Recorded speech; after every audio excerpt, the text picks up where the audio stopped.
A surge in drug seizures at Arizona's border, We see a lot more body carriers coming in with fentanyl. coupled with a rise in overdoses in Pima County.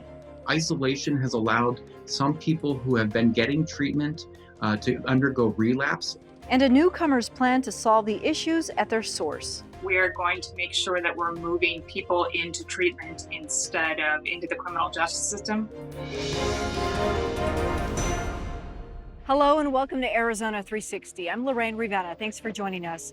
Our continuous coverage of the novel coronavirus intersects this week with another ongoing crisis, Arizona's opioid epidemic. Trends show opioid-related overdoses and deaths are on the rise in Pima County, coinciding with a rise in drug seizures at ports of entry along the state's border with Mexico. At Arizona's ports of entry, customs officers are in a constant battle against the cartels to detect and confiscate drugs hidden just out of view, under the guise of the legitimate trade and travel that filters through daily. Busts this month include more than 550 pounds of meth concealed under a semi's floorboard in Nogales, and nearly $500,000 worth of cocaine and 8 pounds of fentanyl stashed in a vehicle's wheels in Yuma. Because of the pandemic, daily crossings are down. Through mutual agreements with Mexico and Canada, the U.S. has limited traffic at the border to essential travel through late September. That excludes tourism-related trips.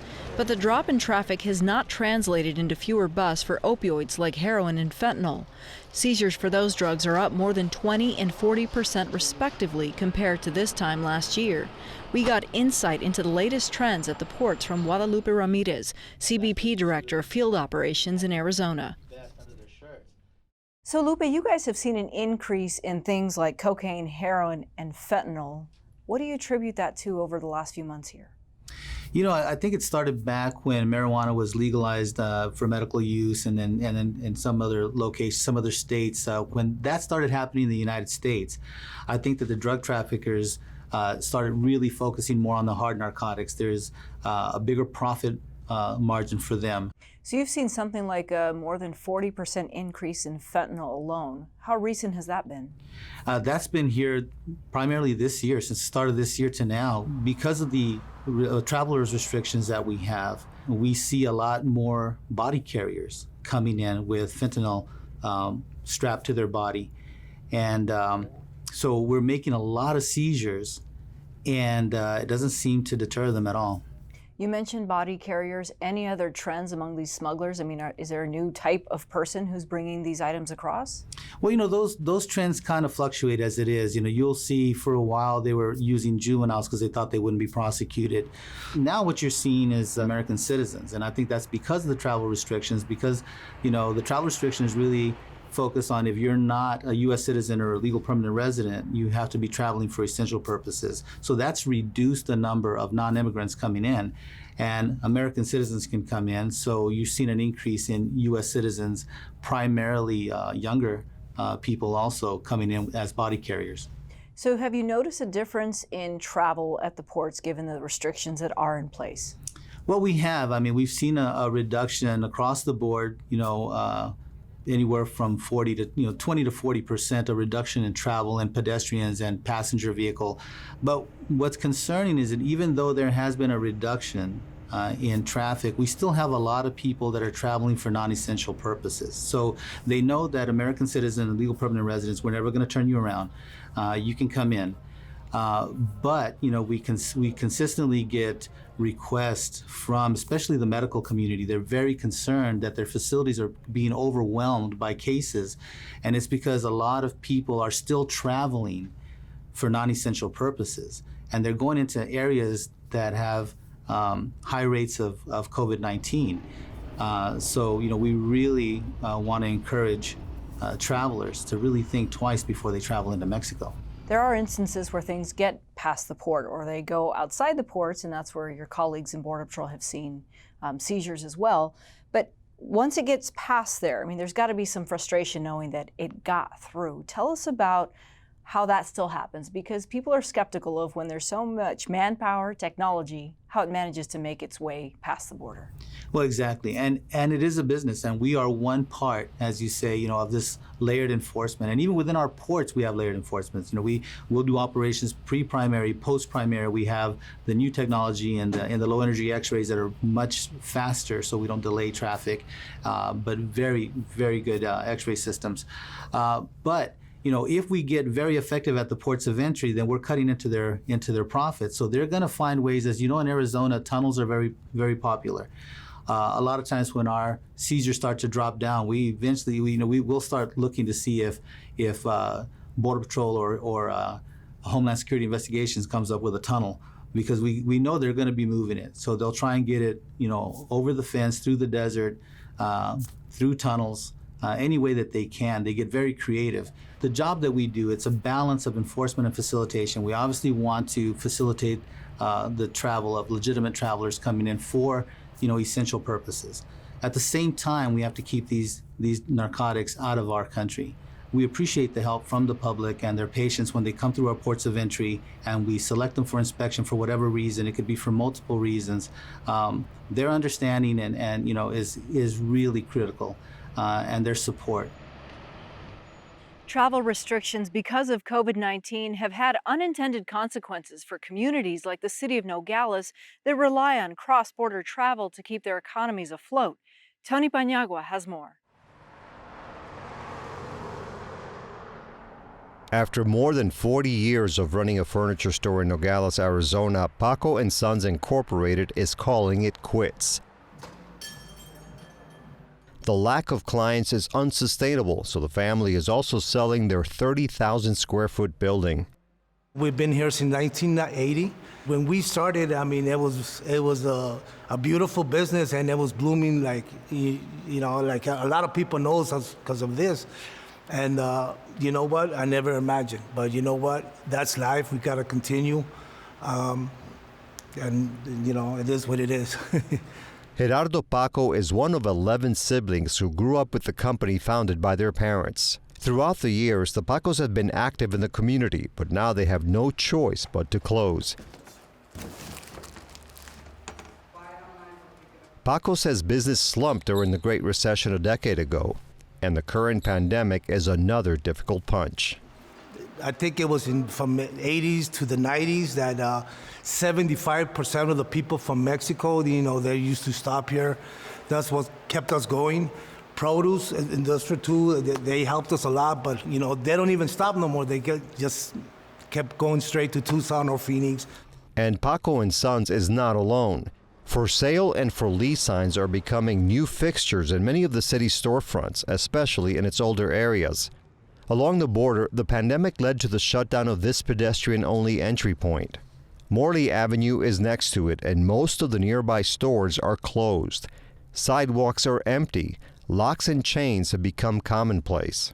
According to Customs and Border Protection, compared to this time last year, Arizona's ports of entry have seen a 24% drop in private car crossings, a 2% decrease in commercial trucks, and nearly 20% fewer pedestrians, the lifeline for many merchants. I honestly believe that cross-travel will continuously have problems with the COVID. Either people coming from over there or people going from here to there and then coming back. So we have to look at those things. Nogales Mayor Arturo Garino says the downtown area struggled even before COVID-19, and officials are in the process of brainstorming ways to revive it. There's maybe about 3 stores that are open there right now, but it's up to the business owner, it's up to the property owner to see what they're going to be doing to it, either leasing it or they're going to do something. We can come up with some type of incentive down the road after this whole COVID thing is out, out the door, hopefully, or find businesses that want to locate into that area. But further north, the community is growing. On Mariposa Highway, an industrial park is expanding. On the west side of Nogales, I want to see warehouses. I want to see cold rooms. I want to see opportunities not only for produce, but also for the maquiladora industry. If we can get that moving, we'll have an opportunity for good employment. people coming in. Workers are also constructing a multi-million-dollar freeway flyover project on Interstate 19 to help commercial traffic. The city also wants to annex some land north of here to increase its tax base. Carino admits times are tough, but he is optimistic that better days are ahead. If there is nothing that comes back and decides to give us another impact with a serious closure, I honestly believe that hopefully by past this winter, March, April of next year, you're going to see difference on people, and we're just going to have to be very careful. It's going to be a whole different life, with a border trade from Mexico and Canada with the U.S. It's going to be beautiful. I think Nogales is going to be a great place to live and a lot of opportunities economically.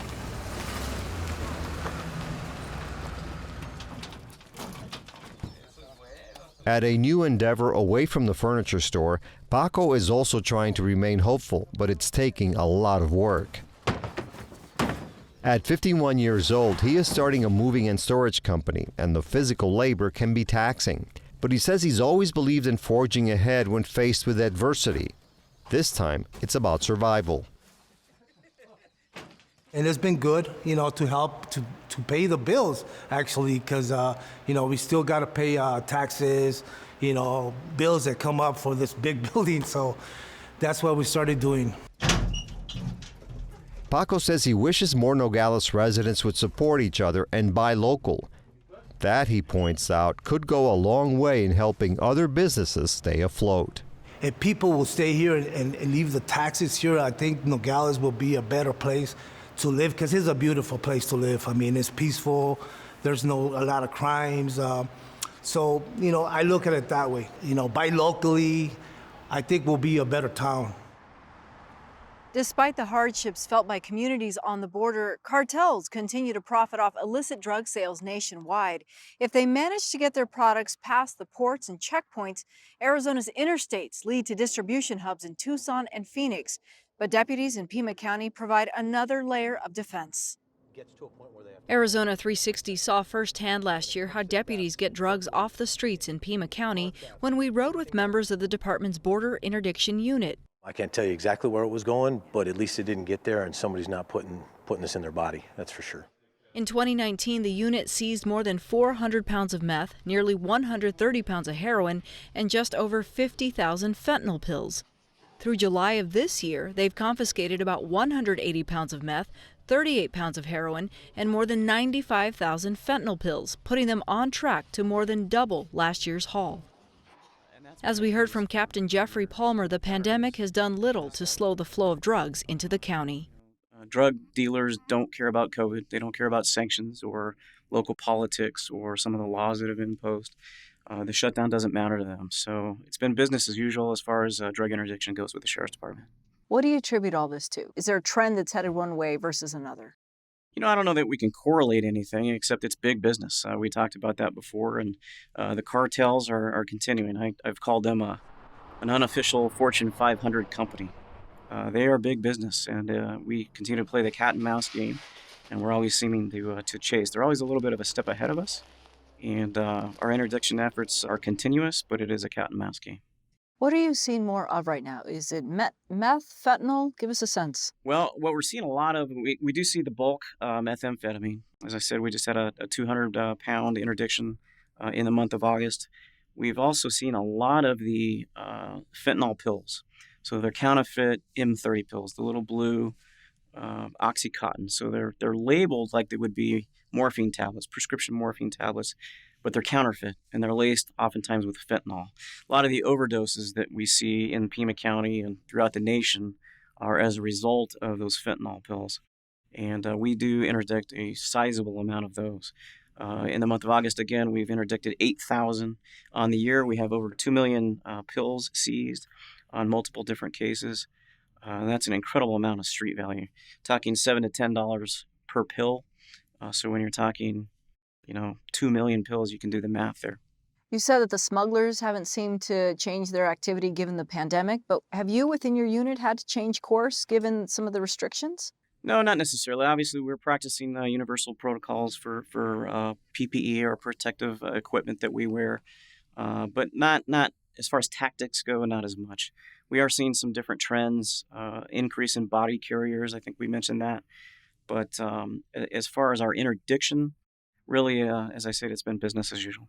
And you said that some of the hard narcotics is what you're seeing being backpacked through outside the ports in the desert. Absolutely. We see a variety of things. So we do see body carriers that are taking shuttle services, but we also do see the backpackers. What we traditionally saw with bulk marijuana, now backpackers are being interdicted with bulk narcotics. So the methamphetamine, the cocaine, the heroin. And that's risky not only for you guys, but also for them. Well, it's a huge humanitarian issue. As you know, what's the temperature today? 106. We've had some record heat over the last weeks to months. I think July was the hottest July on record. So these people out in the desert with very few resources being asked by their bosses to carry these contraband loads across rigorous desert terrain. So it is hazardous, of course. Have you seen a difference in the clientele that you're dealing with as far as the arrests that you're making?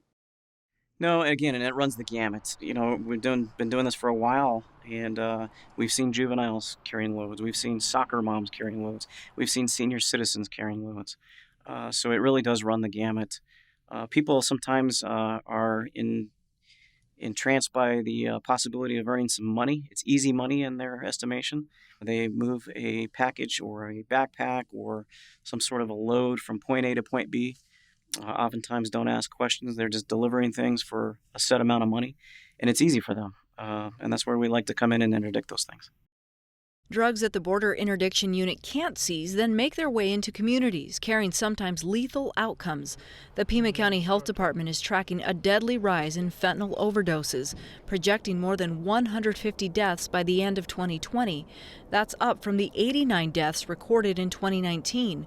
Already this year, at least 87 people have died from fentanyl in the county. Fatal overdoses in general have been on an upward trajectory since March, the month when the pandemic entered the forefront. The timing likely isn't a coincidence, as we heard from Dr. Todd Vanderau, who oversees the University of Arizona's new Comprehensive Pain and Addiction Center, which formed in response to the opioid epidemic. The last few months now, we've actually seen more drug overdoses in the state of Arizona than we did at our peak in 2017. And so we're definitely seeing that there's an increase. And I think the increase is obviously due to the fact that this pandemic has resulted in social distancing, which I think is almost the opposite of what people who are using and misusing substances need. They actually need a support team. They need to reach out. They need to be able to talk to somebody, especially if they're on the verge of something like a relapse. This increase really is nationwide. So I think 35 to 40 states across the U.S. have seen similar numbers that the state of Arizona has seen, in which there's anywhere from 5 to 18% increase in drug overdoses. This is significant because so much of our lifestyle has changed. Behaviors have changed. Are you suggesting that we may have had people who were on certain opiates before, but maybe there's a new group of people who are using them now? Yes, the best that we can predict at this point until we get more data is that more people are actually using substances. And again, there's also sort of an increase in relapse. So actually what we're seeing is both situations in which isolation has allowed some people who have been getting treatment to undergo relapse and going back to using substances. But we're also seeing an increase in new users, and the fact that this is almost something that you can sort of see as a parallel what's happening with things like alcohol sales, where they are suggested that online sales have increased over 500%. And so there's no doubt that when people are feeling anxiety or depression or even economic burdens, that people will turn to things that are substances that allow them to sort of relax or escape from it. And unfortunately, again, we're seeing relapse as well as new users. What does your research tell you about what you could foresee as the pandemic continues? Well, our research unfortunately shows that it will continue. Again, I think the social isolation is one of the biggest problems that we see with individuals who are getting treatments. But also there has been a significant decrease in people really wanting to get treatments or even being taken to emergency rooms or to treatment centers because of the fear of COVID-19. It's doing pretty well. I noted that you said that this is occurring all across the country, but anything unique about Arizona's position to Mexico or its proximity to Mexico? Well, there's no doubt that we're seeing a lot of the increase in deaths, including in the state of Arizona, due to fentanyl. And this is fentanyl that is coming across the border. This is not fentanyl being prescribed, of course. And so it's being used across the state. And of course, it's a large amount of it continually coming across the border. Anything at this point that you think could help reverse this trend? I mean, now that the issue is being brought to light.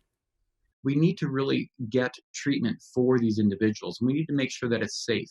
The great thing is that the federal government, under the guidelines of what we call SAMHSA, which is sort of the services for things like opiate treatment that they overlook, they have allowed now the people with substance use disorder to actually do telemedicine. In the past, you had to have a physical done with a physician, so you had to be in contact with a physician before you could start an opiate treatment plan. So that would be the first thing. Our long-term goals are really to sort of bring research to the front of this problem with substance use disorder. And so we are actively searching out new therapies and medications that can help people with chronic pain but don't result in addiction, as well as even trying to figure out why people make decisions to use drugs. And so a lot of the research that's ongoing now is trying to figure out, can we have people make maybe sort of better decisions? Because really it comes down to sort of decision making at some point. And again, a lot of us are inflicted by this when there's a lot of despair, that they make a decision that they think, well, I can have a little bit of this, but this often leads to sort of substance use disorders. So those are some of the things that we're doing here in the center. Consequently, substance misuse can also lead to incarceration. Over a 7-day period this month, the Pima County Jail booked more than 30 people for drug offenses. While the county attorney's office offers diversion, its next presumed leader sees room for improvement. Laura Conover runs unopposed this November after easily winning her Democratic primary against 2 other candidates who currently work for the office. But the defense attorney sees her outsider status as a plus. We asked how she plans to handle drug-related cases when she takes over as Pima County's top prosecutor. My not having prosecuted in that office is a strength that I'm bringing into the agency. It's time to breathe in some fresh air, no doubt, into the building. And I think it's coming at a critical moment in time. So along with my defense work, I have been an administrator for attorneys in the last 2 years, and I've also been doing quite a bit of victim advocacy work. So I'm bringing a broad depth of skill set to the agency, and more than anything else, a passion for criminal justice reform. From your first day in your new role, is there something that you'd like to implement that's been long overdue? Absolutely. At the fundamental core of it, it's the end to the war on drugs. We have long known that we cannot arrest and prosecute our way out of drug addiction and mental illness. And so now, again, is a critical moment in time to move to treatment, to respond with medical and behavioral health to a medical crisis in our community. And when we choose treatment instead of jail at a third of the cost, we reframe that $40 million budget, and we have the resources in play to go after those who are actually harming our community. How do you see yourself prosecuting drug crimes, given that they could be small amounts to large amounts? What would be your take on it? We are going to be focusing primarily on deflection. We are going to make sure that we're moving people into treatment instead of into the criminal justice system. In other words, if the problem is personal possession because the problem is a drug addiction, the answer is a medical answer, and it's treatment. Unfortunately, because we are 40 years into the war on drugs here in Pima County, we're going to have people in their 4th and 5th time coming back to the system. And that's where we need to intervene, and we need to have a court program, a drug program where we can bring people into the system and intervene with them and provide a systemic supervision over that. What I want to stop doing, Lorraine, is I want to stop bringing people into the system unnecessarily and burdening them with go to treatment and overcome your drug addiction, but also come to all these hearings and pay a lot of fines and go to court, and that's disruptive to your job and to your family. That's too burdensome, and the data is showing us that that's not a successful outcome for so many people. It's enough to get over drug addiction. It's enough to focus on treatment. What do you say to the victims of drug crimes who don't necessarily subscribe to your approach, that deflection, diversion are maybe too easy of a punishment? Well, what I would say is that the primary victims of drug crimes are those people suffering from the addiction and their immediate families. And the cry for help there is treatment. When we talk about victimization, we're talking, I think, more about property crime. And I think when we spend all of our resources, when we take a third of that $40 million budget and we go after simple drug possession, as this office has been doing, we actually lose sight of property crime and property victims. So we know that, again, when we move addiction into treatment, we can actually provide resources and services and go after property crime at its root and really go after it and target it. Earlier, you used the term criminal justice reform, which has really taken on a life of its own, it seems, in these last 6 to 8 months. What does it mean to you here in Pima County, given that you're about to become the next Pima County attorney? What I love about criminal justice reform, and I've spent my entire professional life at least, studying, is that it's so data driven. We track data, we transparently share the data, and then we get to ask ourselves as a community and as a system, are we meeting our benchmarks? Are we creating the goals that we seek to create? Are the programs actually achieving our priorities? And if not, we have the humility and the courage to make changes or scrap things altogether. But it's all data driven. And this is a perfect moment in time to start tracking and sharing data transparently so that we can really make an impact right as our community needs it so desperately during this pandemic. And when we need to be lessening that footprint on the county general fund, 60% of the county general fund goes to law and order. It's a great moment in time to try to lessen that footprint when we really want the county focusing on small business recovery. That's all for now. Thanks for joining us. To get in touch, visit us on social media or send an email to Arizona360@azpm.org and let us know what you think. We'll see you next week.